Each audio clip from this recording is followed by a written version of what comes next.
It's an extension of the executive. There's no doubt. It's sad because Akpabio is somebody I know, and I've always felt when he was in PDP that he contributed well to his state. But since he got to the National Assembly, I think he has destroyed what is left of the National Assembly. Independence of the National Assembly.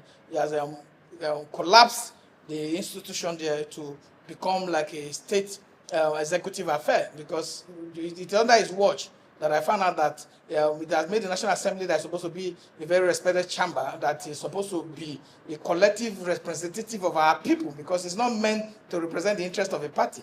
When you are speaker, or you are Senate President, you are Senate President of the Federal Republic of Nigeria. So you're no longer working for interest of one party, though you came from a platform of party, but as you gather there, you are supposed to put the interest of Nigeria at heart. But what I have seen, it is under his watch that I found out that the executive had no respect for the National Assembly. They do not want to communicate with them. The National Assembly found out. I remember when people confronted Akpabio about the president buying a jet. He said no. As soon as the president brings the request, they will approve it. Till today, the president has not taken the request there, and the jet is already flying all over the world. So you can see that there's no respect even for them for what they are supposed to stand for as the major institution that is supposed to go and do proper check on the executive by doing oversight functions. Because the primary purpose of the National Assembly, is to make law for good governance and development of the country. Primary purpose. And then you do what they call this oversight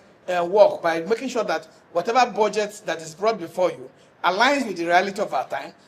It is not a misaligned allocation of resources. It was an intention to overpad resources for personal use, but for the benefit of the general public. But what we have today is that they are more interested in feeding their own ego, in feeding their own interest, than feeding the interest of the people. And on that same issue, you can find out that somebody is a Senate President, and the President will walk in, and the old people will be singing on your mandate we shall stand. When you make requests for clarity on an issue, it's democracy. When you seek for accountability, it's democracy. When you seek for responsibility, it's democracy. Today, we don't have physical responsibility and physical discipline of our public resources. We don't have physical responsibility and physical discipline of our public resources.